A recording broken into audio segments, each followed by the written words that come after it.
Hello everyone, नमस्ते। मैं स्वरिश Srivastava, coaching इनमो, और मैं आपका बहुत बहुत स्वागत करती हूँ आज एक बहुत खास दिन पर।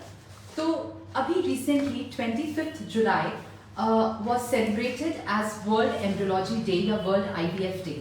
हमने जब इसके बारे में और पता किया तब हमको पता चला कि ये जो पर्टिकुलर डे है, इस दिन 25 जुलाई 1978 को लुइस जॉय ब्राउन का जन्म हुआ था, जो कि दुनिया की पहली टेस्ट ट्यूब बेबी थी। इतना जानने के बाद हम एक्चुअली बहुत इंक्विजिटिव हो गए कि क्या हमारे इंदौर में भी ऐसा कोई है जो इसके बारे में बहुत कुछ जानता हो। और तब हमें याद आई हमारे ऑलरेडी एक बहुत ही एस्टीम्ड गेस्ट की, जो कि हैं दोयल बोस पांडे। हमें पता चला कि इन्होंने बहुत ऑसम सा एक सर्टिफिकेशन कोर्स किया हुआ है which is called ASHRAE certification. ये कोर्स इतना खास है लेडीज कि पूरे इंडिया में सिर्फ 9 लोग हैं, सिर्फ 9 लेडीज हैं जिन्होंने ये कोर्स किया हुआ है। एंड दैट implies कि round of applause for Doyel Bose Pande. And that is why आज ये हैं हमारी बहुत ही खास गेस्ट। हम इनका बहुत स्वागत करते हैं, और उसके पहले हम स्वागत करते हैं हमारी फाउंडर कोमल जोशी का। And here I'm going to turn off the camera towards her. Hey Komal. Hello everyone. First of all, thank you so much Swarit for such a beautiful introduction of Doel. And Doel, Hi. we welcome you here in Inmo Indore Moms. So हमारी पहले भी बात हो चुकी है, पहले भी हम यहाँ मिल चुके हैं, and we discussed about your career, आपकी मदरहुड के बारे में बात हुई, और ये बात भी हुई कि कैसे तुमने इंजीनियरिंग से अपना करियर स्विच किया to embryologist. So I think last women's day पे हमारी मुलाकात हुई थी, और फिर तुम गायब हो गई all of a sudden. And then I got to know through Swarit that तुमने एक और बहुत ही टफ सर्टिफिकेशन कर लिया है, कोई और डिग्री कर ली है, right? Yes. So Doel, you are the only ASHRAE certified senior clinical embryologist in MP, और ये एक बहुत ही डिफिकल्ट यूरोपियन बॉडी की सर्टिफिकेशन है, राइट? Yes. काफी डिफिकल्ट था। तो हमारे दर्शकों को ये बता दूं कि एम्ब्रियोलॉजिस्ट आईवीएफ सेंटर के आईवीएफ लैब को चलाते हैं, और उनका बहुत बड़ा योगदान और हाथ होता है एक आईवीएफ की सक्सेस में। So Doyel is the lab director and embryologist of Indore infertility clinic, and जिसके हेड हैं डॉक्टर गजेंद्र सिंह तोमर, जो कि आईवीएफ इनफर्टिलिटी स्पेशलिस्ट हैं। Wow, great. सो अब हम ऑलरेडी तुम्हारे साथ एक लाइव कर चुके हैं लास्ट ईयर, और हम सभी जानते हैं that how you switched your career from engineering to embryologist. And I think if I am not wrong, you are the only mom embryologist who has this certification, am I right? Yes, I think so too. मतलब of the 8 people in India, I think I am the only one who has done it with 2 kids at home. वाह, wonderful. अब किसी ने पहले किया हो और बाद में किड्स हुए हो तो आई am not sure about that, but या बट सबसे पहले आई थिंक कुछ ग्लिचेस की वजह से जो हम बार बार जा रहे हैं, I wanted to thank team Inmo for inviting me as a guest again. It's always pleasure to share. It's always our pleasure whenever you keep coming, like our moms always gets query answered, and this time the topic is very interesting. Even I would like to know so many things from you. Yeah, I think it is very important to keep mothers. इतनी neglected होती है ना कि mothers के लिए जो कोमल कर रहे हो आप, it is amazing. 44,000, I don't know how many to count on. इतनी mothers को 45 इतनी mothers को interested रख पाना is a very tough job, and hats off to you for that. Thank you so much. Thank you, Doel. Okay. So Doel, let's come to the topic. क्यों किया ये इतना difficult certificate? Like शौक या necessity? Well, शौक होता तो novel पढ़ लेते। शौक तो है पढ़ने का, लेकिन I think over the last few years जब मैं एम्ब्रियोलॉजी प्रैक्टिस कर रही थी अपने आईवीएफ लैब में, आई रियलाइज दैट जो प्रोटोकॉल, जो आईवीएफ के स्टेप्स होते हैं टू द टी, ये अगर हम बार बार करते रहें तो 70-75% केसेस में सक्सेस देना is not a difficult job at all. You can go ahead and get successful results in 75% of the cases.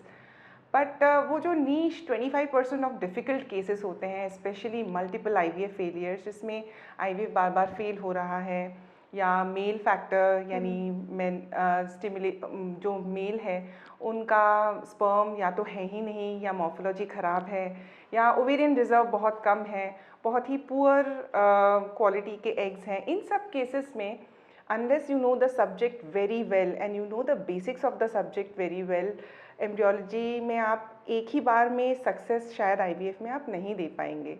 So it got me interested, or I utilized the downtime of COVID and I started reading again the basics.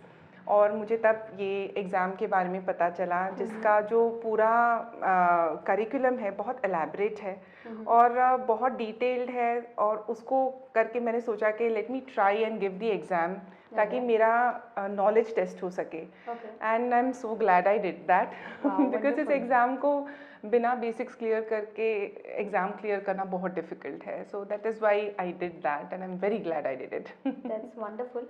But Doyel, तुम्हें लगता है that because you are a better embryologist only because you did this certification? Well not exactly. ये मैं comparison किसी और के साथ तो नहीं कर सकती, बट हाँ मैं खुद के साथ what I used to practice 2 years back and what I am now today, there is a lot of difference. I am much more confident about my results. I think I am a better embryologist because I did the certification, because I went to the in-depth of the topics like genetics, molecular biology and all that. So मुझे लगता है कि I am much better off than what I was 2 years back. That's nice. So हमारे दर्शकों के लिए आप एक बार शॉर्ट में बता दीजिए कि एम्ब्रियोलॉजिस्ट होते कौन है और क्या करते हैं वो आईवीएफ सेंटर में. ओके, आई थिंक मैंने पहले सोचा था कि मैं वर्बली बताऊंगी, but it makes sense to probably show a video. If you could just point the video on the screen of computer, I try to show what I have. So I think most of us are aware कि IVF क्या होता है, क्यों करते हैं, ये तो सब अवेयर है ही. अब ये जो आप स्क्रीन पे देख रहे हैं ये होता है अल्ट्रासाउंड ऑफ एन ओवरी. जब आईवीएफ की स्टिमुलेशन होती है तो एक फीमेल के ओवरीज में मल्टीपल फॉलिकल्स होते हैं. तो ये जो चीज़ें हैं ब्लैक ब्लैक, ये फॉलिकल्स हैं जिनके अंदर एक एग होता है या oocyte होता है. तो आईवीएफ साइकिल के दौरान main aim of a gynaecologist और an infertility specialist is to give you medication injections such that these follicles develop uniformly. और एक particular size पे आने के बाद एक छोटी सी procedure के ज़रिए which is like a 10-15 minutes procedure, उसके ज़रिए एक नीडल आपको माइल्ड सेडेशन के अंदर एक नीडल के थ्रू इस फॉलिकल के पूरे फ्लूइड को, आपको इस स्क्रीन पे दिख रहा होगा एक नीडल लाइक स्ट्रक्चर, पूरी फ्लूइड को एस्पिरेट कर लिया जाता है और ये एस्पिरेट करके इन ट्यूब्स में आ जाता है. तो इस ट्यूब का जो एंट्री है अब आईवीएफ लैब के अंदर होता है. इस आईवीएफ लैब के अंदर जब आता है ये ट्यूब, तो इसका जो कंटेंट है इसमें से वो फॉलिकल को निकालना, उसके अंदर से जो एग्स या oocyte है उनको प्रोसेस करना, ये सारा काम एम्ब्रियोलॉजिस्ट का होता है. जो आप अभी स्क्रीन पे देख रहे हैं ये एक oocyte या उसका फॉलिकल है. मैं इसे पॉज करने की कोशिश करती हूँ. और इसको अब हम प्रोसेस करेंगे इसके एक एंजाइम के थ्रू, और एग्स इसके अंदर से जो oocyte या एग बोलते हैं, मैच्योर एग आपको दिखाई देगा अभी स्क्रीन पे.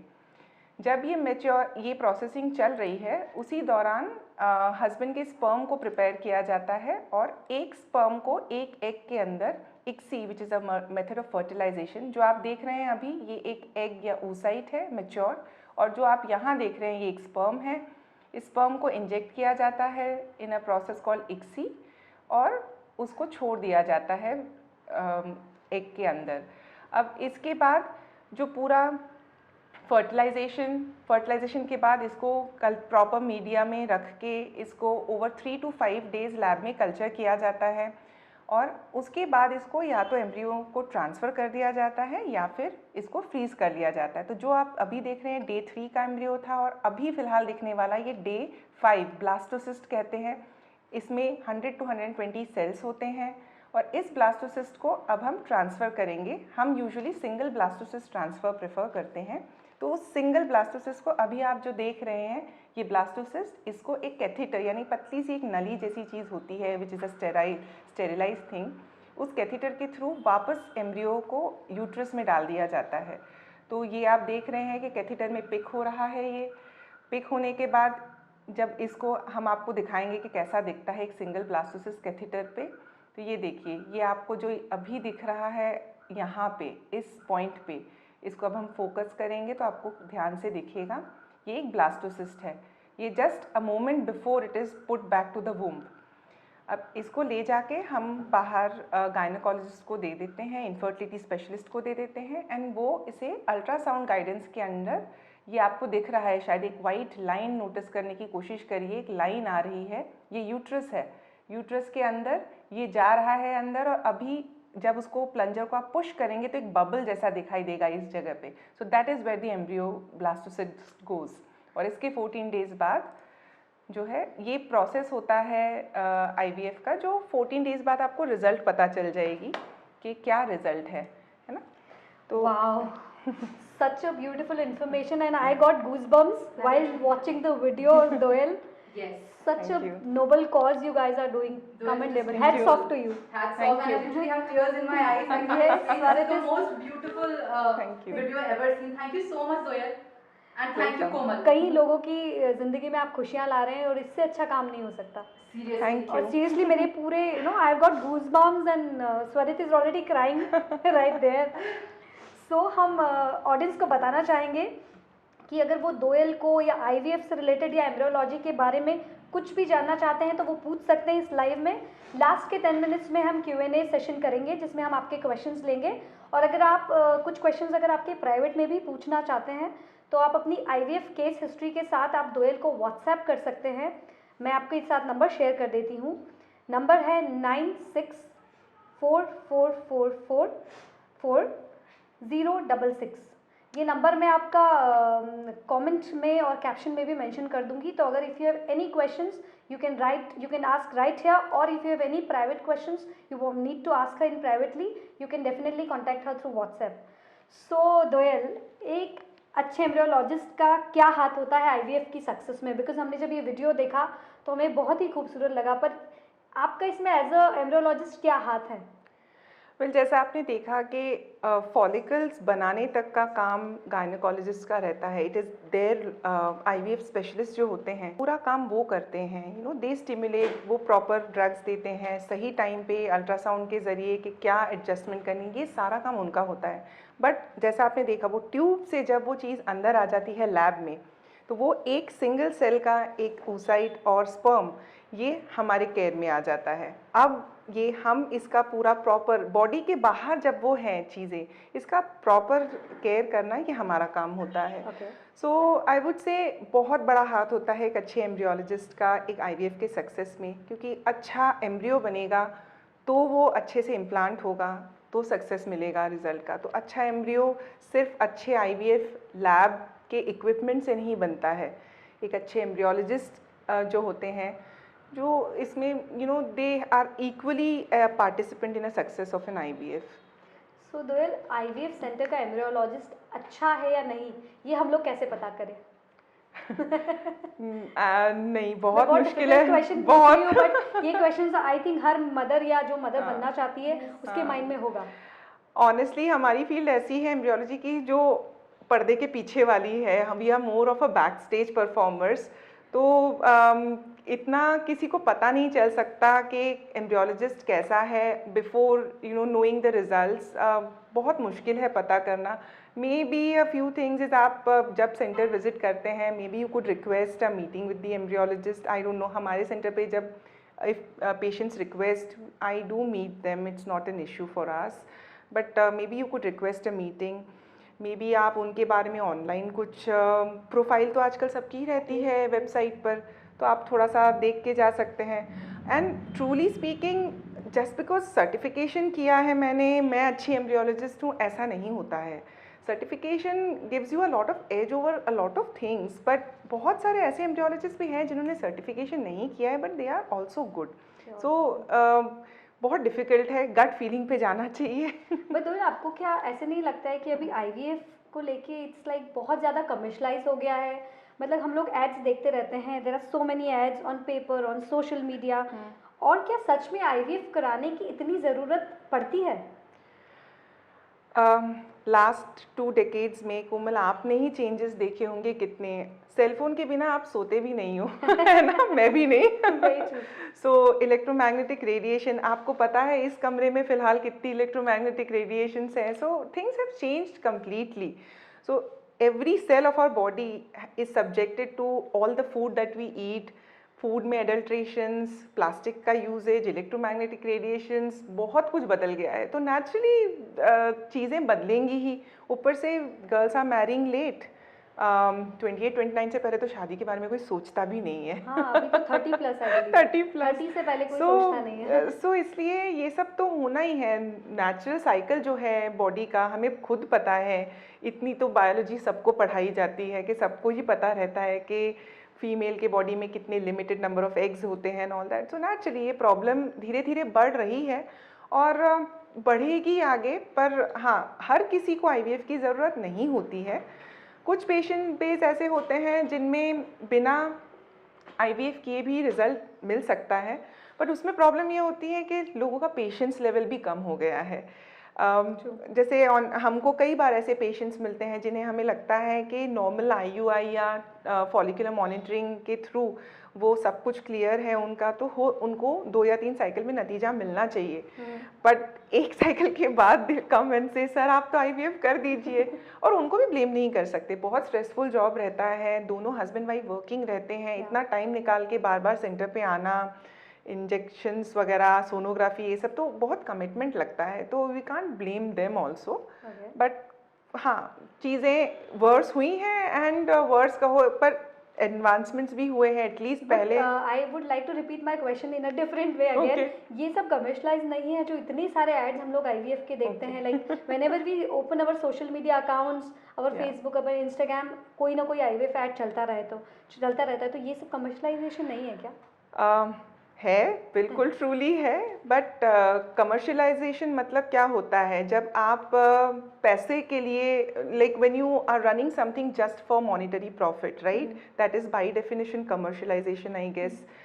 तो अब कमर्शलाइजेशन तो इसलिए होती है क्योंकि it is driven by consumers, right. अब मुझे ऐसा पर्सनल बिलीफ है ये मेरा कि जब भी एक डॉक्टर की प्रैक्टिस में डॉक्टर खुद पैसा लगाता है, जैसे आपको भी पता है डॉक्टर बनने के लिए आप 10 स्पेशलाइज्ड बनने के लिए 10-12 साल की आप पढ़ाई करते हो। By the time you establish yourself and you want to open up your own setup, hard earn money, मतलब 10-12 साल लग जाते हैं ये करने में। अब इसी प्रैक्टिस में अब अगर कोई थर्ड पार्टी पैसा लगाएगा तो वो प्रॉफिट भी मांगेगा। या थोड़ा बहुत, तो अब उसको आप वर्ड कम, पर ये चीज़ कहाँ नहीं है, ये सिर्फ मेडिकल फ्रेटर्निटी की बात नहीं है। आप आज जाइए tuition classes, online tuition classes देख लीजिए, एवरीथिंग, मतलब बड़े बड़े होर्डिंग्स, बायजूस क्लास से लेके पता नहीं क्या क्या class, everything is so commercialise. On your face marketing बहुत चीज़ों की होती है, ये सिर्फ डॉक्टर्स के लिए नहीं है। Online grocery, milk, everything at door से। हमें चाहिए चीज़ें, हमारे पास टाइम की कमी है, हमको घर पे चाहिए, फोन पे चाहिए और अच्छा भी चाहिए और सस्ता भी चाहिए। That's very true। And since आप हमारी इनमो की मेंबर भी हैं और हमारा एक ट्रस्ट लेवल है आप पे, तो आप हमारे दर्शकों को ये ऐसे टिप्स दे सकते हैं कि हम कैसे डिसाइड करें कि कौन सा आईवीएफ सेंटर कमर्शलाइज नहीं है और हमें कहाँ जाना चाहिए? Again, a very difficult question to answer. 27 IVF centers हैं इंदौर में, to my knowledge, और 27 छोटे बड़े सब मिला के, you know, ये 27 centers हैं। और बढ़ जाता है। Exactly. और इसीलिए हमने आपको आज बुलाया है। तो इसमें to know from the expert, yeah. So about 5 or 6 of them are equally placed, you know, result wise या जो भी brand value wise और ऐसे।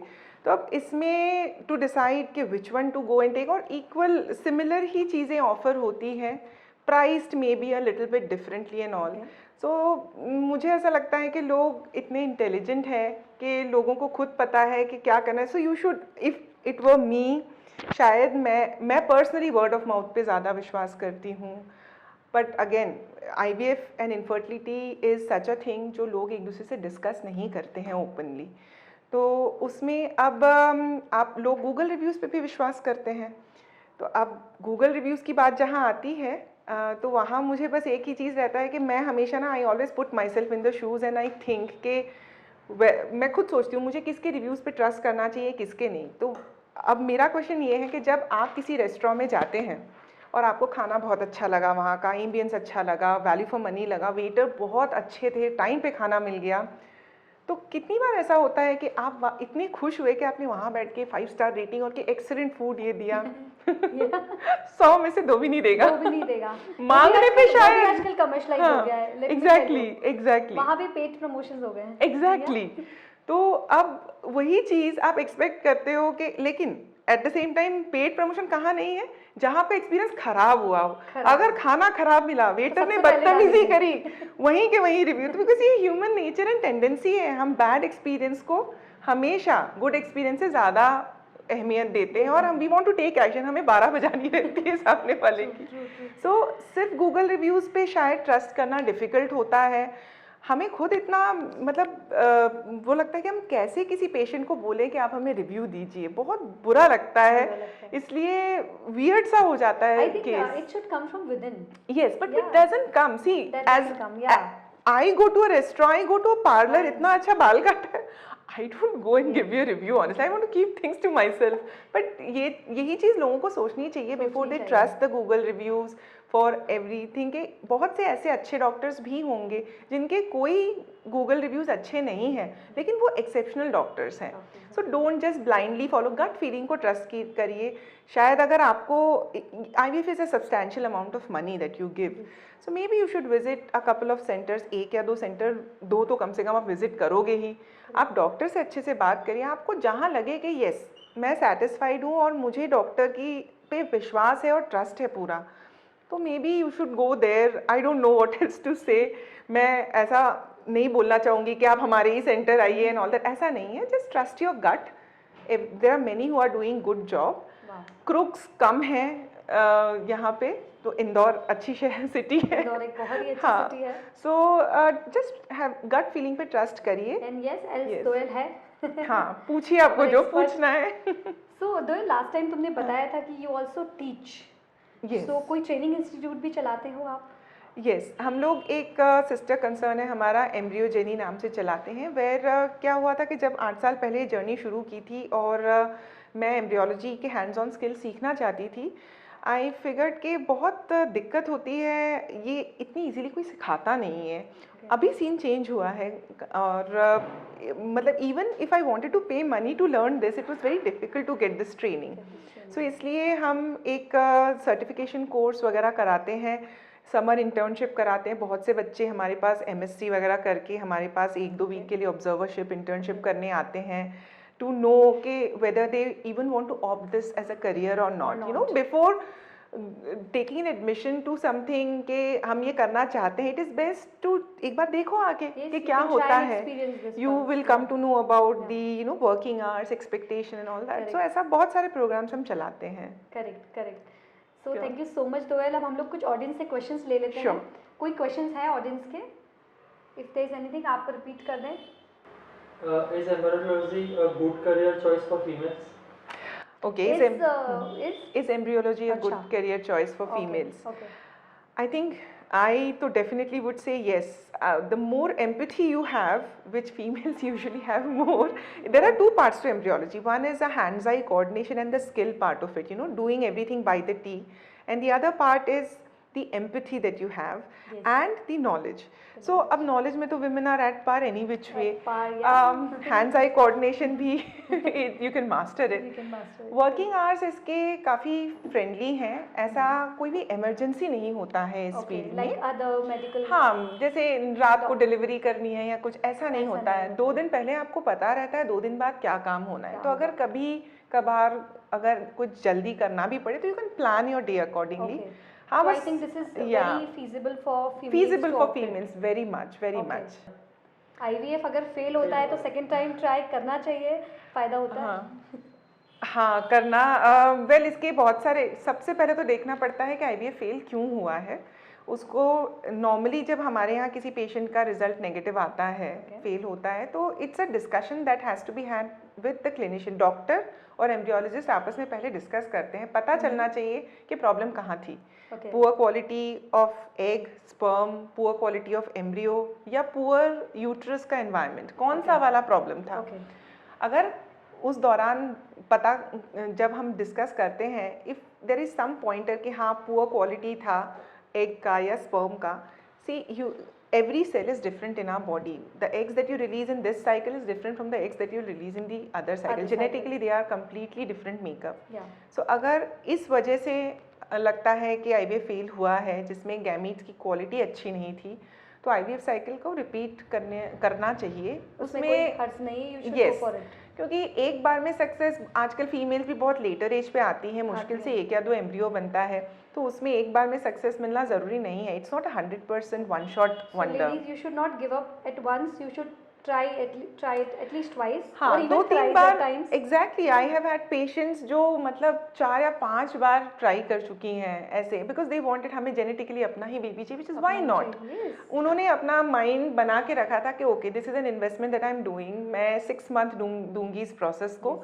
आप पहले से ये सोच के चले ना, एक्सपेक्टेशंस क्लियर सही हो तो सब सही रहता है। पर आप एक्सपेक्टेशन ही ये रखें कि पहली बार में ही हो जाएगा और नहीं हो तो इतनी निराशा कि आप सेकंड टाइम ही ट्राई ना करें, so that is not right. Okay. Natural baby और IVF के बेबी में कोई डिफरेंस होता है क्या?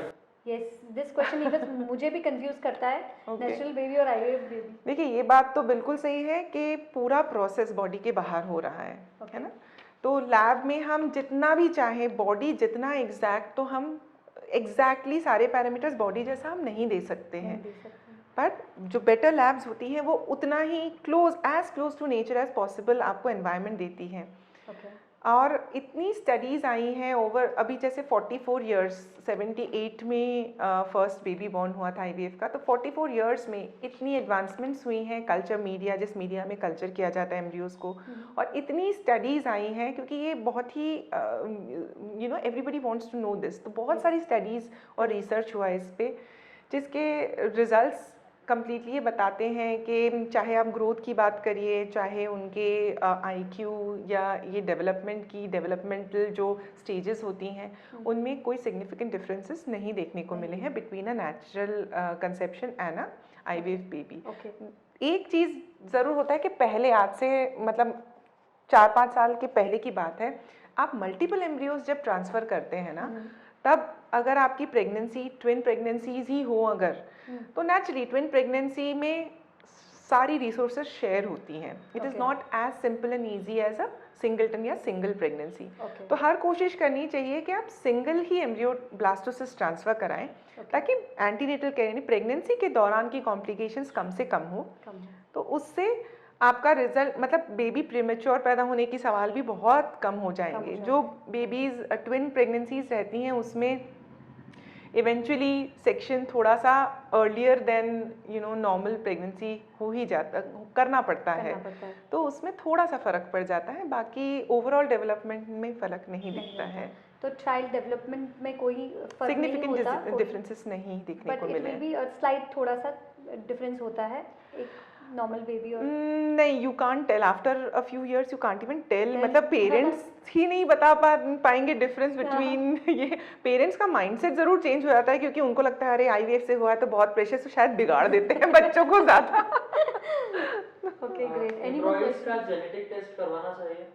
एम्ब्रियोज का genetic test, okay, first of all आपको जेनेटिक्स, जीन्स और क्रोमोसोम का डिफरेंस समझना पड़ेगा। देखिए जेनेटिक क्रोमोसोम्स जो होते हैं ना, क्रोमोसोम्स के अंदर बहुत सारे जीन्स होते हैं, अबाउट 23 पेयर ऑफ क्रोमोसोम्स में 20 to 21,000 जीन्स होते हैं। तो जेनेटिक टेस्ट वर्ड जो यूज़ किया जाता है एम्ब्रियोज का, बहुत सारे सेंटर्स में कहते हैं कि हम जेनेटिक टेस्ट कर रहे हैं, तो those are mostly chromosomal analysis.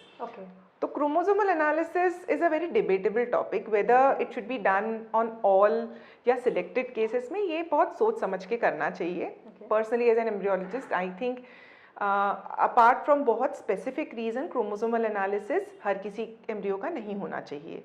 But genetic test की ज़रूरत तब पड़ती है जब जेनेटिक डिजीज़ेस हो, फैमिली में हो, हेरिडिटरी मस्कुलर डिस्ट्रोफी है, हीमोफीलिया, बहुत सारी ऐसी डिजीज़ हैं, अबाउट 400 जेनेटिक डिजीज़ेस हैं जिनका आप टेस्ट कर सकते हैं। तो आप एम्ब्रियो में से कुछ सेल्स निकाल के आप पहले ही उसे टेस्ट कर देते हैं कि वो डिजीज़ आपके बेबी में नहीं आ जाए। जो मान लीजिए आपके फैमिली में है और आप चाहते हैं आपकी बच्चे को ना हो, तो आप वो टेस्ट उस एम्ब्रियो पे बायोप्सी करके कर सकते हैं safely. Great, that's a really good part about. Yes, तो इससे एटलीस्ट आप फ्यूचर जनरेशन को वो तकलीफें नहीं होंगी जो आपकी मतलब फैमिली चली आ रही है जेनेटिक। तो genetic test for specific disease definitely one should go for it, because उसमें तकलीफ वो नहीं आएगी जो आपने आपकी फैमिली में फेस किया होगा, जो आगे नहीं बढ़ेंगी। Okay, so thank you. Can we do embryology after MSc? After MSc okay अच्छा, एमएससी के मल्टीपल कोर्सेज, जो एमएससी जूलॉजी होती है, एमएससी बायोटेक्नोलॉजी होती है, इसी तरह एमएससी इन क्लिनिकल एम्ब्रियोलॉजी एक लेटेस्ट आज पिछले 3-4 साल से क्लिनिकल एम्ब्रियोलॉजी ओके ये एक होता है ऑल ओवर इंडिया। ये बहुत कम यूनिवर्सिटीज़ ऑफर करते हैं। टू माई नॉलेज पूरे सेंट्रल जोन में लाइक राजस्थान, एमपी, छत्तीसगढ़, इस पूरे सेंट्रल जोन में कोई भी ऑफर नहीं करता है MSc in clinical embryology. Okay so मेरी एक बहुत इच्छा ये भी है कि I am in talks with certain universities के if we could open the first MSc in clinical embryology in Indore, that will be very great for all our children. And you know हम बहुत से ऐसे बच्चे हैं जो करना चाहते हैं ये लेकिन नहीं कर पा रहे हैं। यू नो दूसरे स्टेट में जाके करना इतना ईजी नहीं है। तो बैक टू क्वेश्चन, अगर आपने एमएससी इन क्लिनिकल एम्ब्रियोलॉजी किया है तो आपको एक 1 ईयर का सर्टिफिकेट कोर्स करना रहेगा एम्ब्रियोलॉजी का, और उसके बाद आप एज एन इंटर्न ज्वाइन कर सकते हो किसी आईवीएफ सेंटर पे। पर अगर आपने प्लेन जूलॉजी या बायोटेक्नोलॉजी यानी नॉन क्लिनिकल एम्ब्रियोलॉजी वाले फील्ड में किया है तो 1 साल और आपको एक्स्ट्रा लग जाएगा। उसमें आपको 4 इयर्स का इंटर्नशिप करना पड़ेगा after the course. Okay but आप प्रैक्टिस कर सकते हो embryology. Okay thank you Doyal. Any more questions we have? No. Okay so अगर आपके और भी कोई क्वेश्चंस हैं तो आप यहाँ पे पूछ सकते हैं इन कमेंट्स। दोयल जब भी फ्री होगी वो she Yeah. Try to answer all those queries. And apart from that मैंने ऑलरेडी आपको नंबर शेयर किया हुआ है, मैं इस पर भी एक बार नंबर फिर से कैप्शन में डाल दूंगी, so you can connect with her personally. So it was nice talking to you Doyal, और आज के लिए शायद इतना ही, बाकी बातें करेंगे हम नेक्स्ट मुलाकात में। Yes, और आगे और पढ़ाई करने का इरादा है क्या? जेनेटिक्स पे बहुत इंटरेस्ट है मेरा, and Okay. Komal it is an amazing subject. And I think since we are हम लोग इतना जो काम कर रहे हैं ना, इसमें जितनी रिस्पॉन्सिबिलिटी है हम पर, तो जितनी नॉलेज हो इन चीज़ों के बारे में उतना कम है। सो नॉलेज के साथ जब कोई चीज़ करते हैं तो नतीजा अलग ही होता है। So I want to try and do the genetic counsellor का कोर्स एक है जो मुझे करने का बहुत इंटरेस्ट है। I want to complete that genetic counsellors course before we meet next time probably. Probably, yeah. So once you will be done with the certificate, then again हम 1 साल बाद मिलेंगे। Probably then नहीं, I'll साल try भर out तो पहले नहीं, मिले। साल भर तो नहीं। I'll try to do it sooner, okay? ठीक So है। it was really Yeah. nice talking to you, and I think सारी audience को बहुत मजा आया होगा ये live देख के। As I said, if there is any question, anything, please do connect with us, and thank you so much for listening to us. Thank you. Thank you. Bye. Bye.